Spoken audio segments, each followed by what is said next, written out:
매주 화요일 이 시간 정치화투 함께 하실 수 있습니다. 오늘도 더불어민주당 김경협 의원 나오셨습니다. 안녕하십니까? 안녕하세요. 김경협입니다. 네, 국민의힘 조혜진 의원 나오셨습니다. 안녕하십니까? 예, 조혜진입니다. 반갑습니다. 네.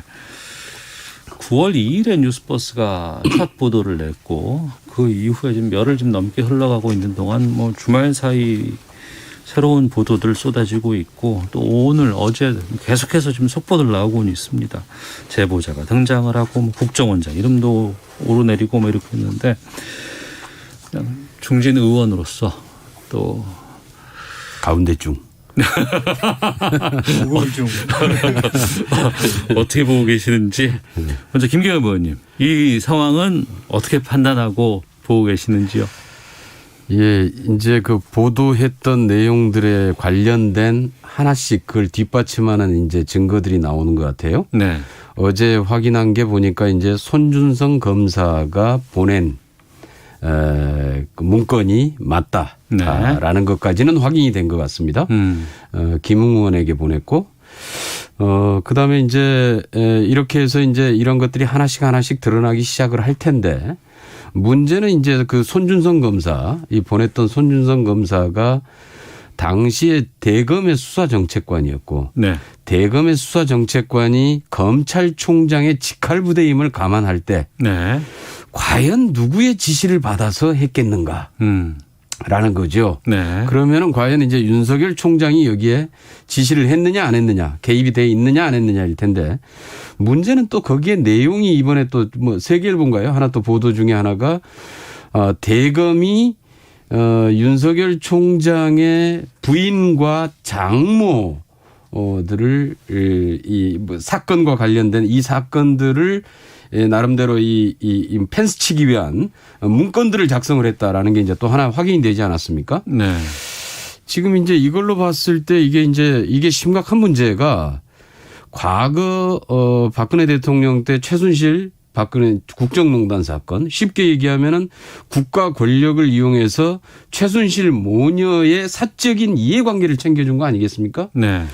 지금 이 건은 이 국가 권력을 이용해서 검찰 권력을 이용해서 총장 개인의 사적인 이 비리, 그 가족의 비리를 덮기 위한 것이었거나 아니면 이제 여기서 이제 한 걸음 더 나가서 작년 총선 때 이걸 이용을 해서 여권 인사를 고발하라라고 하는 선거에 개입한 실질적인 정치 공작 사건인 거지요. 네. 이게.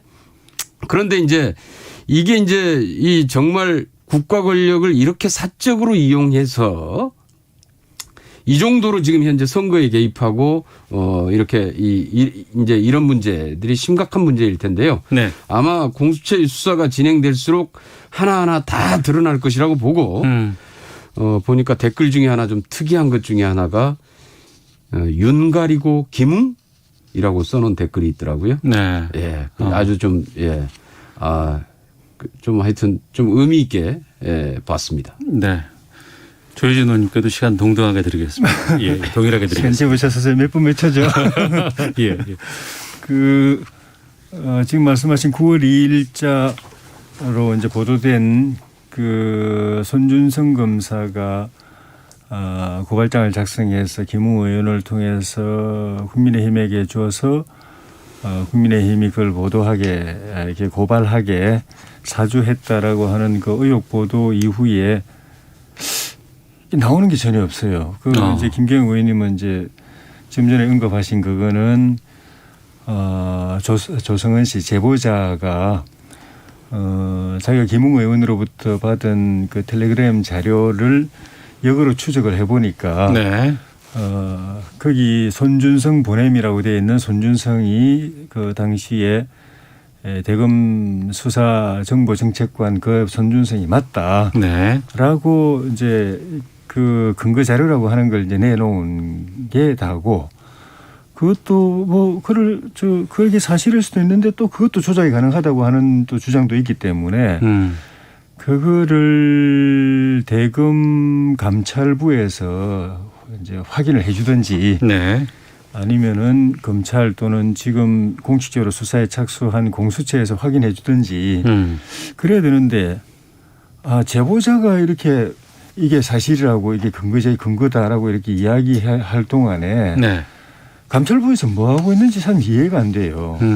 대검 감찰부가 윤석열 총장한테 절대 우호적인 사람이 아니고 윤 총장 입장에서 볼 땐 자기 죽이러 온 사람인데 거기에 있으면은 벌써 한 보름 가까이 돼 가는 것 같은데 네. 감찰 착수한지 확인하는 거 어제 국회 대정부 질문 때 박범계 장관 이야기도 그랬지만 며칠 안 걸린다. 금방 나오는 거다라고 이야기했는데 대검 감찰부에서 2주가 지나도록 그거 하나 확인 못 해가지고 제보자가 또 다시 이야기하게 만드는 게 이게 참 이해가 안 돼요. 그래서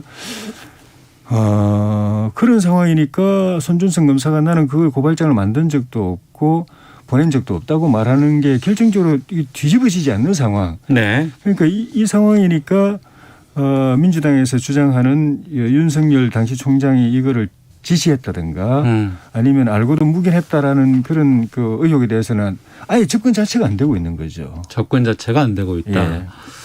그러니까 김경엽 의원께서는 하나씩 실체가 드러나고 있다, 확인되고 있다라고 보시고 조혜진 의원께서는 아니다, 그건 의혹의 부분일 뿐이지 아직까지 확정된 건 아무것도 없다. 지금 이게 맞서고 있는 상황이거든요. 그게 지금 텔레그램 계정을 검증을 했는데 예. 거기에 나와 있던 손준성이 과연 누구냐라는 거였죠. 근데 그게 이제 손준성 검사로 확인이 됐다는 거 아닙니까? 네. 이거는 확인이 된 게 명확하고요. 이것을 조작했다? 내가 보기에는 이 제보자가 그렇게 될 경우에는 아마 엄청난 그 후과를 감당하기 쉽지 않을 겁니다. 그리고 제보자가 이거를 조작할 이유도 없을 것 같고요. 네. 그리고 이미 이 부분에 대해서는 아마 공수처에서도 어느 정도 확인을 하지 않았느냐라고 보고 있는데요. 이미 그 계정 이건 뭐 이 검증하는 게 대단히 어려운 것도 아닙니다. 이 계정 검증하는 게 네네. 사실 뭐 저기 누구든지 조금만 관심 가지고 해보면 알 수 있고요. 여기에서 이미 거기에 나와 있던 손준성은 대검의 손준성 검사였다라는 것은 분명히 확인이 됐고 이 손준성 검사로부터 이 고발장이 전달돼 왔다라고 하는 것은 분명한 팩트인 것 같습니다. 네. 그거는 확인하는 거는 이제 공적 확인이 되거든요. 수사상으로 주장하는 게 밝혀져야겠죠. 아니고 네. 조성은 씨는 개인입니다. 사인입니다. 네. 그 사람이 주장하는 거는 공적 자격, 효력, 권위가 없습니다. 그러니까 공적 기관인 대검의 감찰부에서 그 확인해 줘야 되는데 네. 그거 확인하기 제가 볼 때 어렵지 않은 일인데 2주가 지나도록 요거 아주 단순한 요거 하나도 아직 공식적으로 발표를 못 하고 있는 게 네. 글쎄요, 정말 이해가 안 돼요. 그거. 왜 그렇다고 보세요? 왜 여기까지 왔다고 보세요? 그러면 조혜진 의원께서 판단하시기에. 그러니까 그것도 그 감찰부 차원에서는 확인이 안 되는 것 아닌가. 네. 그러니까 조성은 씨가 주장하는 거는 주장은 하는데 감찰부에서 대검 내부의 업무 자료, PC라든가 이런 데 또 그 텔레그램이라든가 SNS라든가 이런 걸 통해서 확인이 안 되는 것 아닌가. 그러니까 네. 조성은 씨가 주장은 하는데 그게 대검 감찰부 차원에서 입증이 안 되는 것 아닌가. 입증이 안 되고 그럼 조성은 씨의 일방적인 주장일 수도 있다. 현재 상태는 그렇죠. 감찰부에서 그걸 갖다가 증거 자료를 제시해서 이게 맞다라고 공식적으로 확인해 주면 그건 네. 공적인 권위를 갖는데 아무 말 안 하고 있으니까 그 아무 말 안 할 이유도 없는 거거든요. 그리고 조성은 씨 본인도 처음에는 윤석열 총장에 대해서 호감을 표시했다가 나중에는 아주 상스러운 표현까지 써가면서 뭐 이상한 표현까지 써가면서 아주 모멸감, 혐오감을 표현한 사람이기 때문에 이 사람의 제보에 대해서 정말 공적 기관에서 객관적으로 확인해 주기 전까지는 이 사람의 제보가 객관적이냐 중립적이냐 공정하냐에 대해서 계속 의심을 받고 있는 상황이기 때문에 네. 대검에서 빨리 확인해 줘야 되는 거죠. 김병호 의원님. 지금 아마 수사 중인 사건에 대해서 그 수사기관이 중간에 그것을 발표하거나 하지는 않을 겁니다. 나중에 네. 수사가 이제 완료된 다음에 수사 결과를 발표를 하겠죠. 그때 보면은 이제 나올 것 같고요. 그 다음에 이제 하나는 지금 이제 제보자를 이제 주로 왜 그 메시지를 공격하는 게 메신저를 공격한다 이런 얘기들이 하지 않습니까? 네. 그러니까 이제 국민의힘은 이제 제보자를 주로 이제 공격을 하는데 그 제보자가 사실은 처음에 공익 제보자 형태로 본인의 신분을 감추고 이렇게 해서 하려고 했다가 워낙 이제 국민의힘에서 제보자에 대한 공격이 심해지니까 본인이 드러내고 하겠다. 국민의힘 당직자 아니었습니까? 그리고 작년 총선에 국민의힘의 비례대표 공천도 신청을 했다고 알고 있어요. 그리고 국민의힘의 당직자가 직접 받았던 일을 그걸 가지고 실제로 본인이 파악하기에는 그때 총선 때에 본인이 이걸 당에다가 그대로 바로 넘겨서 처리했다라면은 당이 이 사건으로부터 엄청난 타격을 받았을 것이다. 그러니까 본인이 했던 행동이 결국은 당을 그 당시에 보호했던 것이다라고 지금 주장을 하고 있는 겁니다.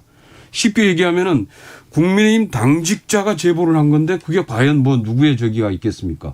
그걸 여당이 정치 공작을 할 리도 없고요. 그 양반 그 제보자 자체가 이미 그쪽에서 다 본인이 실제로 겪었던 일을 도저히 자기가 이것은 이 공익의 문제와 관련해서 본인이 제보를 할 수밖에 없었다라고 네. 지금 제보의 사유를 지금 밝히고 있기 때문에 그걸 잘 파악을 해 보시면은 국민의힘이 이걸 다른 사람한테 뭐 어떤 뒤집어 씌우려고 하는 문제가 아니라 네. 실제로 국민의힘도 스스로 내부에서 내부에 지금 누구한테 전달이 됐고 누구에게 전달이 됐는지 그리고 어떻게 처리됐는지는 국민의힘도 간단하게 저는 파악해 볼 수 있을 거라고 봅니다. 그런데 지금 보니까 거기에 내부 조사를 한다는 얘기는 듣긴 들었는데 조사가 되고 있는 겁니까? 예, 하고 있는데 저희 국민의당 입장에서는 제보자의 조사. 국민의힘. 힘. 국민의힘의 입장에서는 제보자인 조성은 씨를 공격할 이유는 없습니다. 네. 우리도 궁금한 거는 팩트이기 때문에 사실은 그 사람이 그걸 주장하는 사람이 누구든 간에 입증된 사실은 이거는 부인할 수 없는 거거든요. 심지어 사람 중에 살인자가 제보하는 거 이야기한 거라도 그게 팩트면은 그건 뭐 부인할 수 없는 겁니다. 네네. 살인자라고 해서 다 거짓말이라고 할 수는 없는 거니까. 그런데 좀 전에도 말씀드렸지만은 구체적인 팩트는 벌써 감찰부에서 감찰한 지 일주일이 지났고 공수처 검찰에서도 내부적으로 이게 조사하고 있다고 보는데 확인이 안 되는 상황이기 때문에 그러면 저 사람 그게 확인이 되면은 누가 말했든 간에 뭐 누구도 거기다가 토를 날 수가 없는데 사실 확인이 안 되는 상황에서는 주장만 있는 상황에서는 그 사람의 주장이 맞나 안 맞나를 우리가 평가를 할 수밖에 없는 건데 그 사람의 행동이 그동안에 지난 총선 때 우리 국민의힘에 잠깐 몸을 담았을 뿐이지 그전에는 주로 민주당 계열 민주당이나 국민의당이나 이런 이쪽 계열의 박지원 지금 현 국정원장하고 거의 이 정치 행보를 같이 했어요. 뭐 탈당이나 입당이나 이런 거를 갖다가 마지막 단계에서 작년 총선에 우리 당이 잠시 몸 담았을 뿐이지 그런 좀 어지러운 정치 행보도 그렇고 또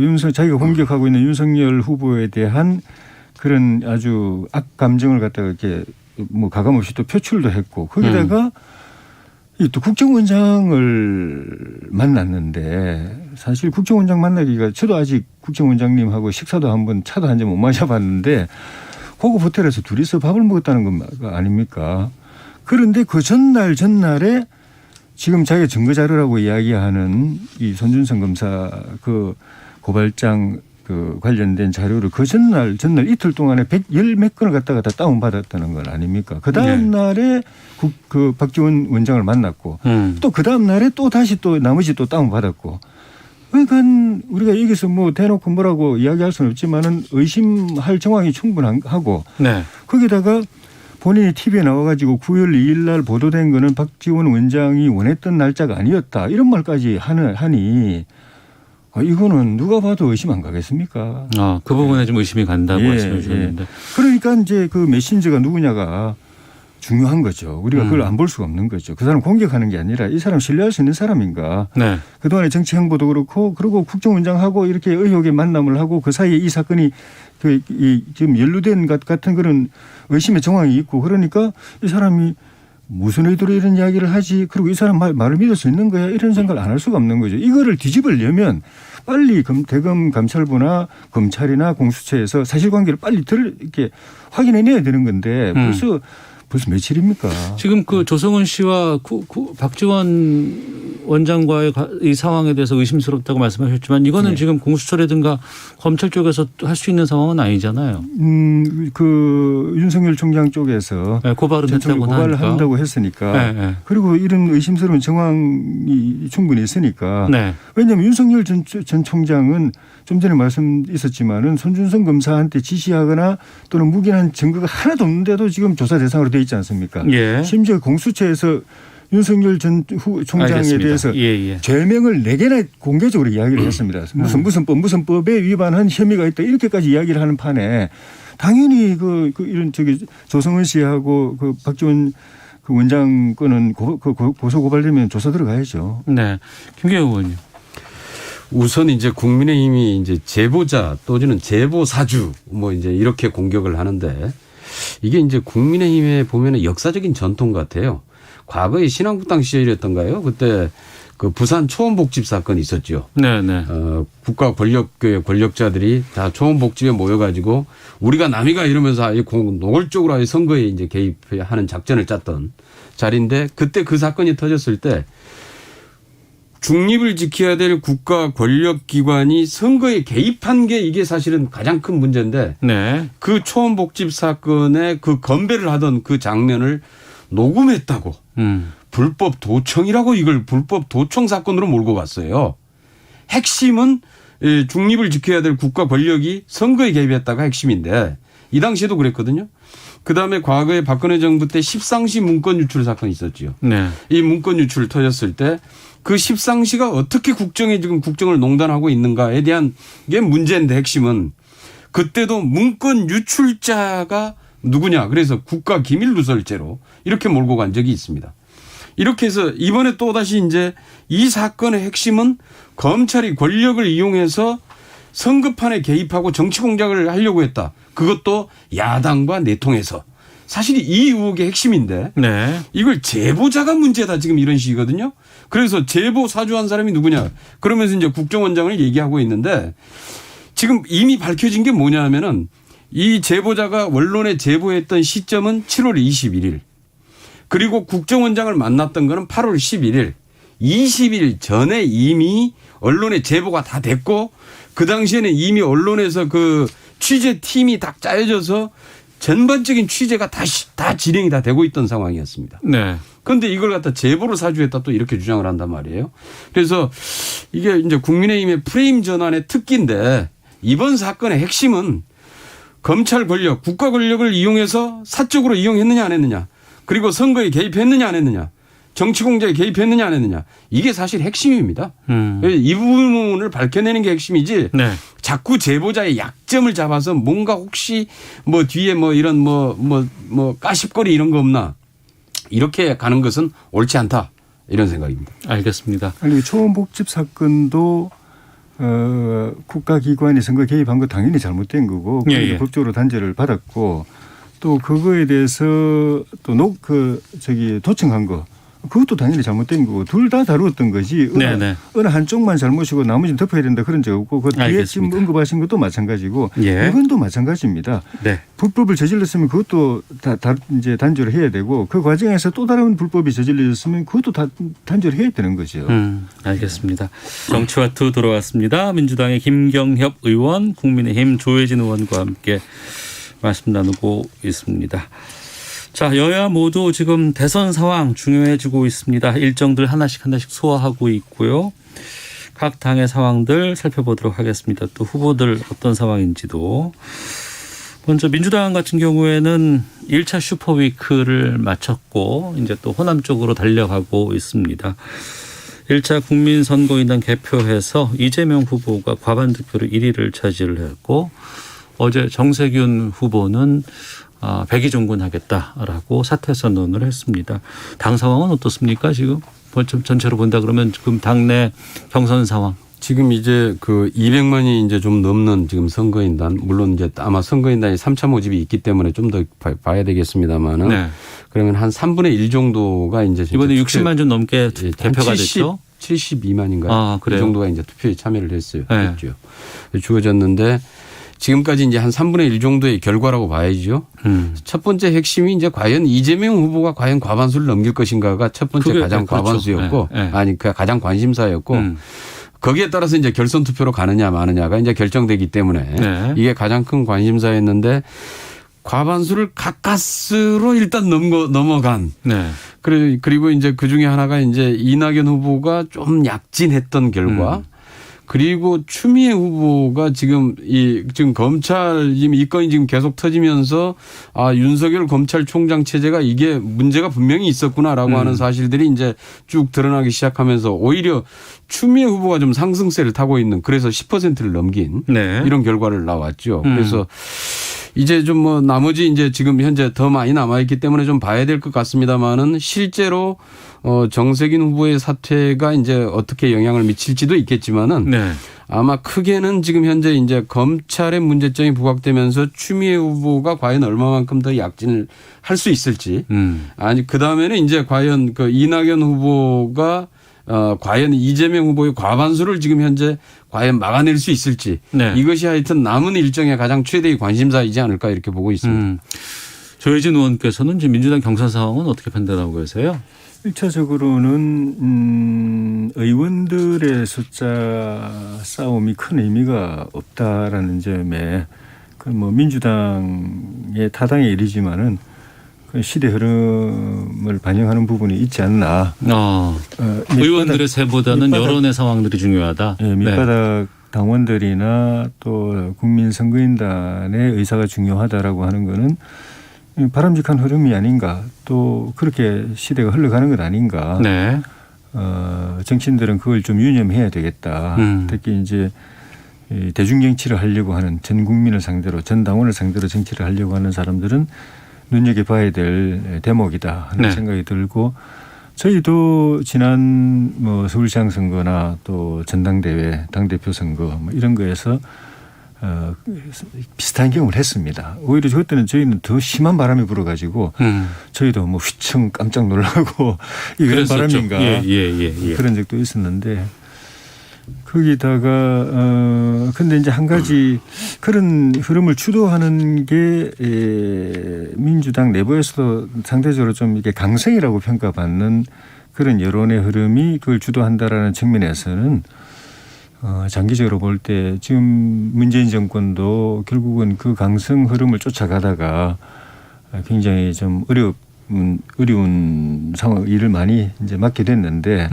그 흐름이 민주당의 후보를 결정하게 되면은 이후에도 그 뭐 대선 결과가 어떻게 되느냐와 관계없이 그런 방향으로 가게 되고 그러면 또 야당도 영향을 받게 되거든요. 야당도 당원이든 지지자들이든 강성 이 여론이 주도를 할 수도 있고 그러면 또 이 여야 양당이 또 상당히 좀 그 예민하게 서로 대립하고 각세우는 그런 정치가 재현될 우려가 있어서 그 점은 한편으로는 시대 흐름 또 다른 한편으로는 시대 역행하는 부분도 좀 있다 싶어서 유심히 보고 있습니다. 그러면 국민의힘 같은 경우에도 지금 1차 경선 컷오프 8명으로 압축이 되는 거 내일 발표가 되나요? 역선택 방지는 하지 않기로 이제 했는데 어떻게 전망하십니까? 물론 지금 조혜진 의원께서는 최재형 캠프에 지금 속해 있는 분이긴 합니다만 전반적인 여론조사 상황으로 본다 그러면 윤석열 후보가 좀 정체적인 것 같고 정체가 되어 있는 것 같고 홍준표 후보의 약진이 좀 보이는 것 같거든요. 어떻게 판단하십니까? 홍준표 후보의 약진에는 이제 여론조사 데이터상으로 나타나는 거는 민주당 지지자들의 지지를 많이 받고 있고 이건 본인도 시인을 하면서 국민의힘 지지자층에서 내가 아직 좀 약하다 이런 이야기를 해서 그게 본인으로서는 좀 이제 고민이겠죠. 왜냐하면 그 민주당 지지자들이 본선에서도 홍준표 후보든 누구든 우리 후보를 지지한다고 하면 사실은 게임 끝난 거거든요. 대선 하나마나 우리가 이기는 건데 사실 그런 걸 기대하기 쉽지 않은 상황이어서 홍준표 후보로서는 국민의힘 지지자들 또 당원들 안에서 지지율을 더 올려야 되는 과제가 있고 나머지 후보들은 최종적으로는 저는 1차 그다음에 2차 4명으로 줄이고 마지막 최종 1명 선출을 할 텐데 우리 정권 교체를 바라는 국민 여론층이 마지막에 결국은 한 사람에게 지지를 몰아줄 것이기 때문에 마지막 선택을 받는 사람이 누구인가가 중요하고 그거는 여전히 안개 속이다. 유동적이다. 변동성이 있다. 변수가 있다. 이렇게 봅니다. 알겠습니다. 김기현 의원께서는 그럼 국민의힘의 지금 경선 상황 어떻게 보고 계세요? 지금 고발사주 의혹이라든가 이런 부분들이 또 여러 가지 변수가 좀 될 수도 있을 것 같기도 하고요. 예, 우선 가장 압도적인 1위를 달리던 윤석열 후보가 그동안에 계속해서 매일 1일 1실언 그리고 매일 계속되는 헛발질로 해서 전혀 좀 준비가 안 돼 있구나. 이런 이제 인상을 충분히 심어줬는데 네. 이번에 이제 터진 이 총선 개입 고발 사주 의혹 사건으로 굉장히 타격이 클 것 같습니다. 일단 문제는 본인이 지시를 했느냐 안 했느냐는 밝혀져야 될 문제이겠지만은 본인의 직속 부하가 실제로 이걸 고발장을 전달했다는 사실이 이미 밝혀진 이상에 여기에서 책임을 벗어나기는 쉽지 않을 것 같고요. 결국은 지금 이제 계속해서 그 하락세가 점점 더 가파르게 아마 떨어질 것 같다라는 생각입니다. 그리고 그 반작용으로 실제로 홍준표 후보가 이제 상승을 하고 있는 것 같은데요. 네. 실제로 지금 뭐 저희 당 내부에서 윤석열 후보는 거의 어려워지는 거 아니냐 이렇게 좀 보고 있고요. 예, 예. 아마 이제 홍준표 후보의 상승세와 그 외에 사실 이제 뭐 유승민 후보의 흐름 이런 것들이 향후에 좀 어떻게 될지는 좀 더 지켜봐야 되지 않을까 이렇게 보고 있습니다. 이 지금 이 고발사주 의혹이 국민의힘의 경선에는 좀 많은 영향을 끼칠 수밖에 없지 않나 싶기도 한데 어떻게 보고 계시는지. 첫째는 이 사건이 어떻게 종결이 되느냐. 예. 그러니까 간단하게 말하면 이제 의혹의 초점인 핵심인 윤석열 후보가 총장 시절에 그러니까 먼저 손준성 검사가 고발장을 만들어 가지고 보내줘서 고발 사주를 했느냐. 네. 사실 그거는 이제 덜 중요한 건데 만약 그걸 전제로 했을 때 그때 윤석열 당시 총장이 그걸 지시하거나 묵인했느냐라는 것이 어떻게 귀결되느냐. 네. 아무것도 아닌 걸로 또는 계속 의혹을 제기하지만 확인은 끝까지 안 되는 상황이 되면은 오히려 본인에게는 전화위복이 될 수도 있고 만약에 그게 사실로 확인이 되면은 굉장히 어려워질 거고. 그다음에 두 번째는 이게 그냥 뭐 결백이 입증되거나 또는 끝까지 이제 그 사실 확인이 안 돼서 그냥 유야무야 되더라도 그걸로 이제 모든 일이 끝나느냐 아니면 이후에 비슷한 악재가 또 계속 생기느냐에 따라서 여론조사의 그 상황이나 정치적 위상 이게 좀 달라질 수 있겠다. 그렇게 봅니다. 내년 3월 9일이잖아요, 대선이. 네. 정치가 또 2주 전만 해도 고발 사주라는 내용에 대해서는 저희가 알지를 못했던 상황이에요. 그러고 보면 이 정치권에서 대선 앞두고 있는 상황에서 정말 많은 여러 가지 상황들 아니면 문제들이 불거지고 사라지고 또 확인되고 아니면 또 없어지고 반복되지 않을까 싶네요. 경험이 많으시니까 어떻습니까? 정말 그렇습니까? 네, 이제 뭐 선거를 앞두고 워낙 예민한 시기이긴 합니다만은 네. 그런데 불거진 문제들에 대해서는 하루속히 사실 진상이 규명이 돼야 되고요. 그럼요. 그게 선거가 다가올수록 사실 어려워집니다. 이거는. 선거가 다가오면 다가올수록 확인할 수가 없으니까. 네, 수사 결과도 발표하기 어려워지고 특히 이제 본 선거 체계에 들어가면은 실질적으로 이제 이게 선거 개입의 문제가 생기기 때문에 어려워지기 때문에 신속하게 수사나 조사가 이루어져야 되고 그 결과도 실제로 이제 본격적인 이 대선이 들어가기 전에 사실은 그 결과도 밝혀져야 될 것입니다. 네. 명명백백하게 수사 결과가 나오는 거는 두 당 모두 바람직한 거 아니겠습니까? 그렇죠. 그건 어느 후보나 어느 정당이나 마찬가지인데 네. 뭐 어려운 문제는 이를 뛸수록 그냥 단기적인 효과, 득표 효과만 노리고 있는 거 없는 거 그냥 막 그 마구잡이로 그냥 폭로하고 뭐 고발하고 또 마타도하고 하는 일이 난무하고 네.